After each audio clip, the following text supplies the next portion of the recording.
As the decline in SACU, he will request to draw down on the stabilization fund, which we were using as part of augmenting our reserves. Now we know it was not necessarily meant for reserves. It was meant to manage the shocks or the cyclical nature of SACU. So this we expected, and we believe that it will not necessarily create a big shock to our reserves management, and consequently will not threaten the peg.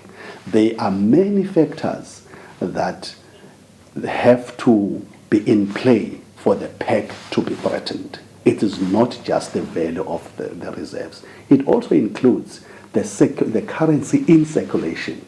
There is a formula that has to be managed in relation to the peg to justify the security of the peg.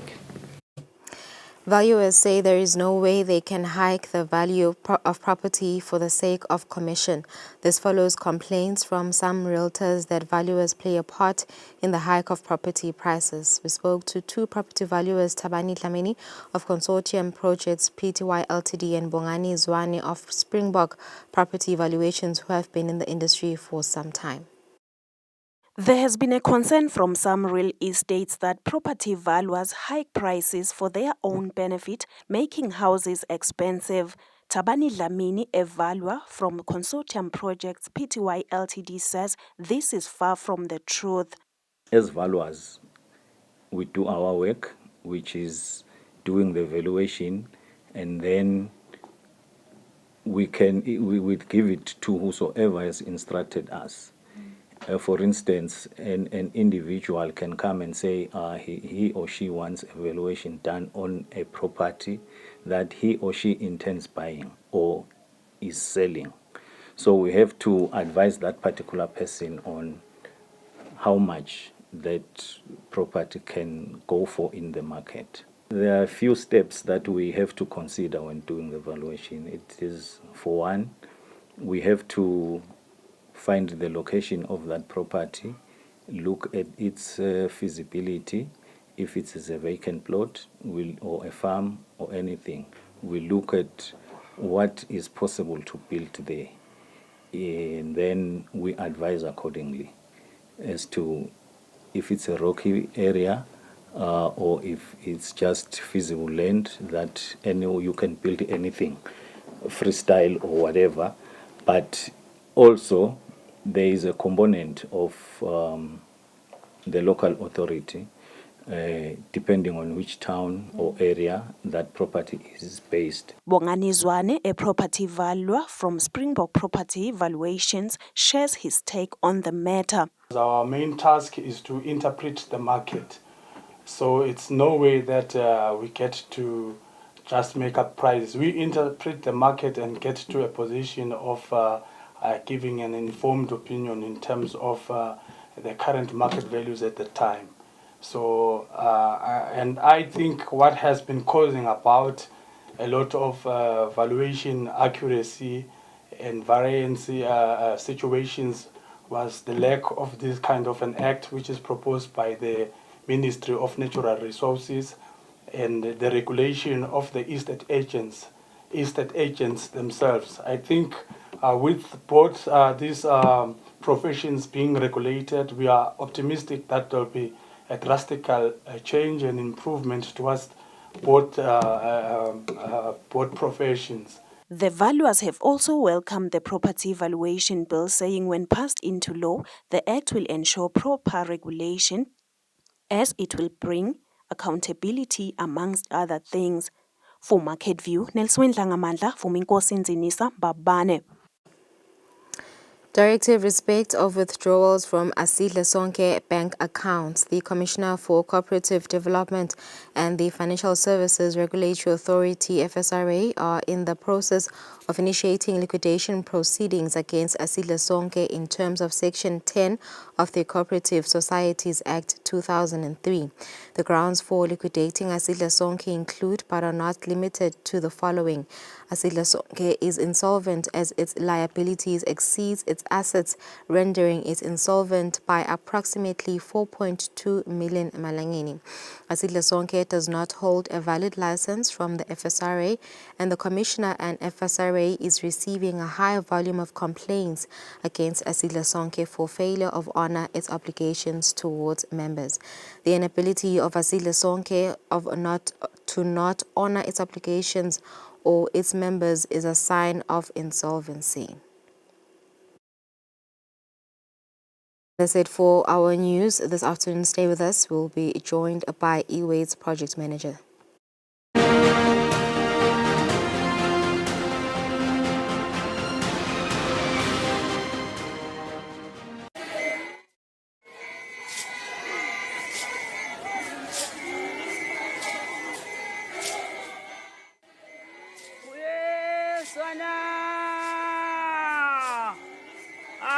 Lalela sikutshele tindzaba letibuye enkosini uyezwana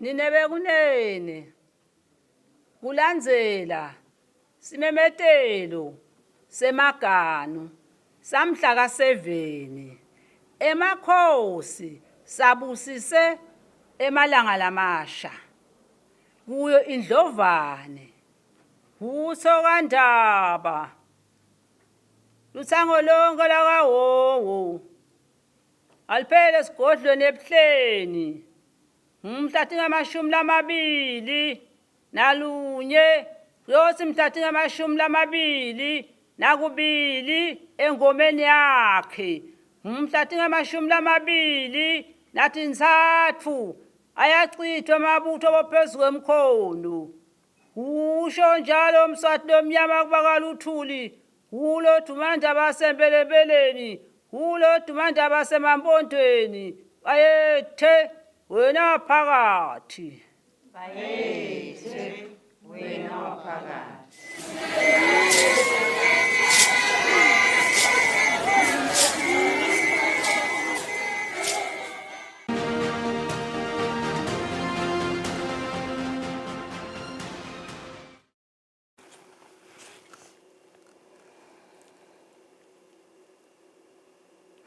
Welcome back. Thank you for staying with us. During the opening of Parliament, His Majesty King Mswati III said there is an urgent need to address youth unemployment, a critical issue facing Eswatini. In response, eWade has expanded its agricultural entrepreneurship programs, including the upcoming Youth Empowerment Project. This project is set to launch in April this year. This initiative, with a total investment of 1 billion malangeni, will provide hands-on training to 15,000 youth annually in commercial integrated agriculture. We're now joined by eWade's project manager, Commercial Maize Project, who will give us a further explanation on this project. A very good afternoon, sir. Just firstly, before we get into the project, how is the situation? You normally work with the youth in the communities. How critical is youth unemployment in Eswatini? Thank you very much, Makakula. As an organization, we have since realized in our mandate to elevate poverty in the country that there's a huge, population of youth that is still unemployed. Normally, they refer to 50% of the overall population of youth. It hasn't been employed. You mentioned out of school, out of college, they are there not working. And for us, we've been mandated by the government to come up with a project that can generate employment opportunities for the youth through agriculture. So we are working with the ministry and other parent ministries to assist them, coming up to assist them with a project that can create viable business opportunities. So there's this new youth empowerment project that will be focusing on out-of-school youth. Basically, what we'll be doing there, other than just general agricultural production, will also empower the youth with critical skills that can assist them. What we've since realized is that most youth still have a big challenge of access to land, so which then makes their appetite to participate in agricultural production very low. So with this project, we are saying other than the actual on-farm production, we are also key to look at other opportunities of youth along the value chain. It can be on logistics, distribution, services, or any other that can enable the youth to effectively participate. So what we are trying to do here as Ewait and government is to kind of remove the barriers that hinder youth to participate effectively in the economy. So the issue of land is still there, the issue of access to finance is still there, the issue of technical support and services is still there. So this project will ensure that other than land, what are other opportunities or entry points where the youth in each value chain can effectively participate. As we conducted a youth engagement strategy to look at opportunities across the value chain, and we've since realized that their appetite is more up in the ladder of the value chain, where we talk of value addition, agro-processing, logistics, and services. So this is what we are bringing in as a way to assist youth to actively participate and to work in an economy that will create sufficient income for their livelihood. All right, so Mr. Mabunza, I understand that you'll be training over 15,000 youth annually, and of course, I presume that this project comes with a lot of benefits, including job creation. How many young people will be employed with this project? Thank you. Our plan is that beyond the 15,000 that will be trained, which is also direct employment to them, we are looking at at least 40,000 youth that will benefit or have employment opportunities across the 5 years of the project. So we hope that other than just being a direct beneficiary in your region or community, you will also at least have a minimum of 5 jobs for us.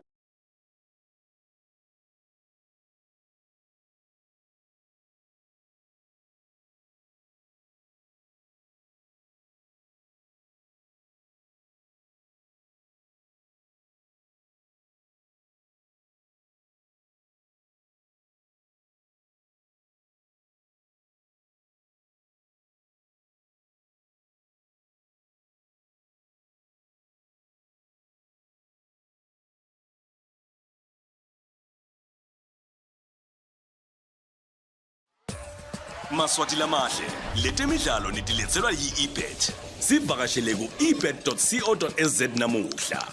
ebet, born to win.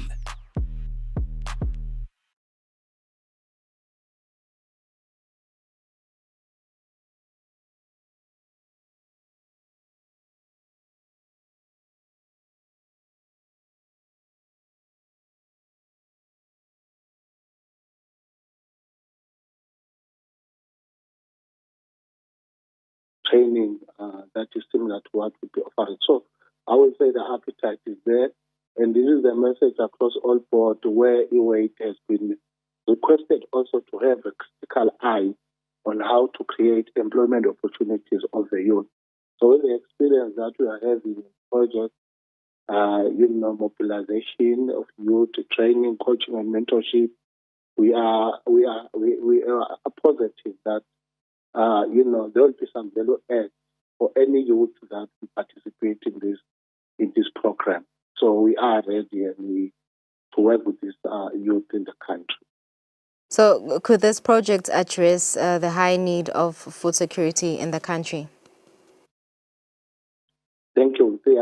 Yes, that's the main objective. Another main objective of the project. That other than youth employment, of course, we still have a huge gap in terms of our food security in the country.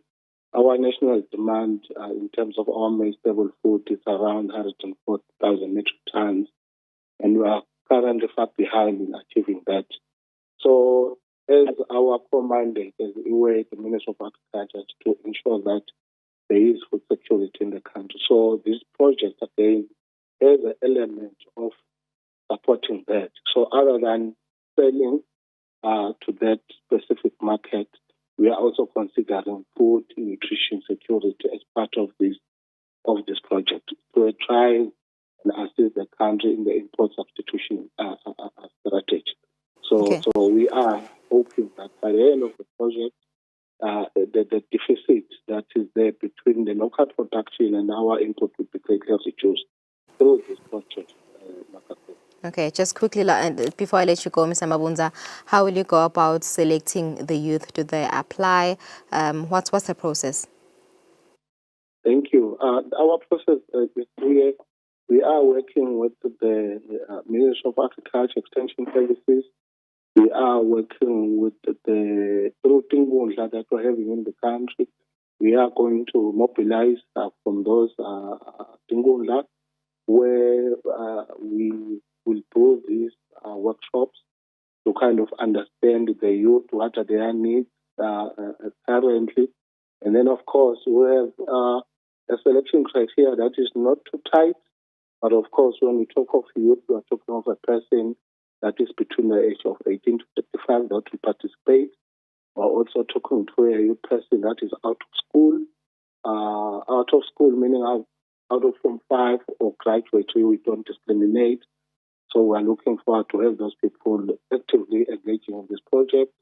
And then, of course, we are looking, of course, as far as and then the children again here will be engaged in our selection. So we are talking of child-headed, youth, your household, those people we want. And of course, we have, even on our youth, we said that disaggregate and say that the female youth, we want them to be there so that we see them taking a lead in this project. And I think that is where we will start. And I'll also add here, Makakula, that the Ministry of Agriculture, we have the training centers that are there in 4 regions. So those training centers, again, the locality of the youth is very important to be, so that we not, accumulate a lot of cost and, fees for this youth in this program. So we really want something that is close to home. We want them to access this project with very less or minimum fees or extra costs. All right. Thank you so much, Mr. Mabunza, for explaining further on this project. That was Awade's project manager, Mr. Mabunza, just giving us an insight on their youth empowerment project, which is set to be launched in April this year. 15,000 youth will be trained annually for this project. Let's take a break. We'll be back with Sunless Beer.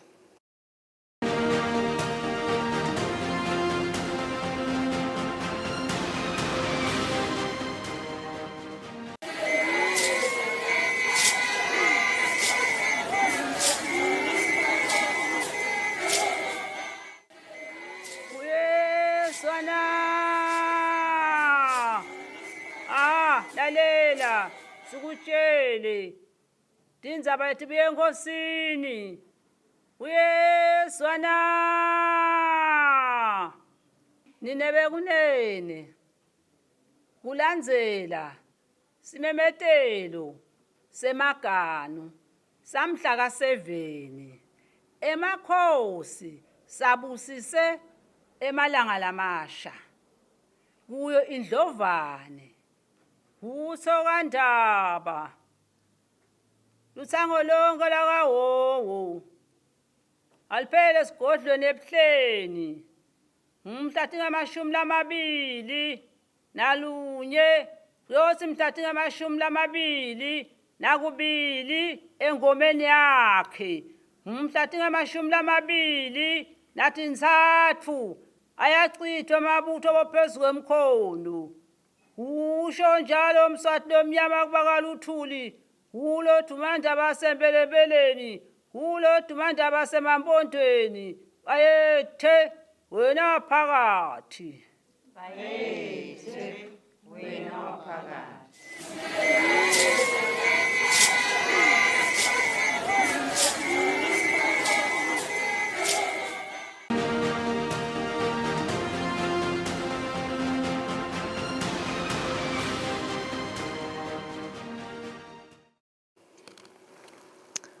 Welcome back. Thank you for staying with us. We are now joined by Sanel Sbia, in-house economist for today's financial markets. Very good afternoon, Mr. Sbia. Happy Monday. What are the stocks looking like in the U.S.? If you can start in the U.S., we saw that Donald Trump said he would impose additional tariffs on aluminium and steel. How are the markets reacting in the United States? Thank you, Lungelele, and good afternoon to the viewers. So when we're looking at the markets in the US, I know there's been quite a barrage of losses, purely because the markets are a bit uncertain in terms of those tariffs that are going to come through on those aluminium and steel products. But when we're looking at the futures market today, it does show that there are some signs of relief within the US market. But they are mostly the tariff story. We've seen the Dow Jones Industrial Average losing some 444 points. The Nasdaq Composite actually lost some 268 points, and the S&P 500 lost some 57 points. One another thing that we also need to note, Lungelele, is the fact that we are seeing China, France launching that AI revolution. You know, that AI meeting there with Saudi Arabia, pumping in, I think it's close to $1 billion towards building and setting up an AI center within France, and France planning to pump in another $100 billion within that very short space of time. So now that has actually sent shockwaves through Wall Street, because as you know, the rally that we were seeing throughout the year, the past year and early in this year, has been driven by those tech stocks. So now what we're seeing happening is France is trying to disrupt that market. We've seen China with DeepSeek disrupting that market.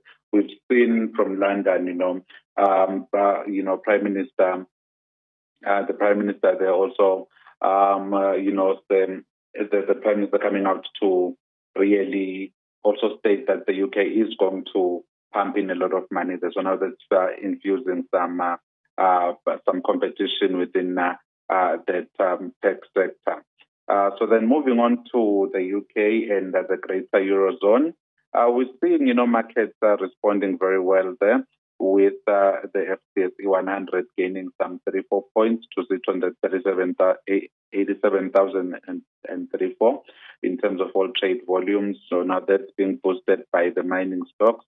The miners seem to be reacting relatively well, even though we are waiting for those tariff stories to come through. But if you recollect, the issue around tariffs on aluminium and steel is not the first time we're seeing it. We saw it in the previous presidency. But then there usually are caveats to it, and, quotas that will also come with it, and also quite a number of avenues that businesses can avoid those tariffs if they do indeed register. So markets are somehow not paying attention to those because it's nothing new. It's something we've seen before, but I think we'll get a bit more worried once we start seeing how he plans are operationalizing those. And then in Germany, again, we're seeing the miners pulling up the market, and also investor sentiment has actually improved within the month of February in Germany. When we come into France, we can see France is at that 7,980 mark, edging closer to that 8,000 mark. And actually that conference, the AI conference there, is one of the factors that are pushing the French market, and we should expect with that injection of that 100 billion into the market, that should actually improve more in terms of the tech stocks that are listed on the Paris Stock Exchange, and that the AC40 should be expected to increase and above that 8,000 mark. Coming into Asia, again, Asian markets in today's trade seem to be shrugging off whatever the impact of those tariffs is going to be. With the Hang Seng the climbing up to 21,521, gaining some 388 points. But still below those pre-pandemic levels, but it's showing signs of improvement, on the background of that China improved growth within China. And in the mainland itself, we can see that, again, we've seen those minor changes. So remaining relatively flat within the mainland because the mainland, we know, is the main target of those tariffs. But we've seen the mainland also imposing some tariffs on the U.S., which have actually come into effect today, and we do hope that will save off a bit of that uncertainty and that trade war. We are still waiting to see how President Trump is going to roll out his tariff story then. And then when we come into South Africa, as we head on to the budget and with the GNU still holding on together and the miners pulling up trades today, we are getting back to that 87,000 mark and actually edging closer to that 88,000, and we are hoping that if the budget is going to operationalize quite a lot of what was said during the State of the Nation address, then we should expect to see the numbers going up a bit. And then in terms of the domestic market, we haven't seen any changes. Gold is edging closer to the 3,000 mark with the uncertainty. We have been presented by Trump's policies, and Brent crude relatively holding steady there, but with a slight increase. Seems to be stabilizing around the $75 per barrel, and that's purely because there is a lot of that uncertainty around Trump. And then when we come into the currencies, we can see that the Lilangeni has gained strength against all major currencies, actually edging closer to that 19.04 mark against the euro, and 18.4 against the dollar. So that's purely because we're waiting for the SONA and there's a bit of uncertainty in the global market. Thank you, Lungilen. Thank you, Mr. Sibia, for that analysis and your insight on today's market. We've come to the end of our program. Thank you for tuning in. This was the Monday edition of Market View. To catch us on our YouTube page, Eswatini TV, if you've just joined us. We'll see you again tomorrow at exactly 2 p.m. Enjoy the rest of your day.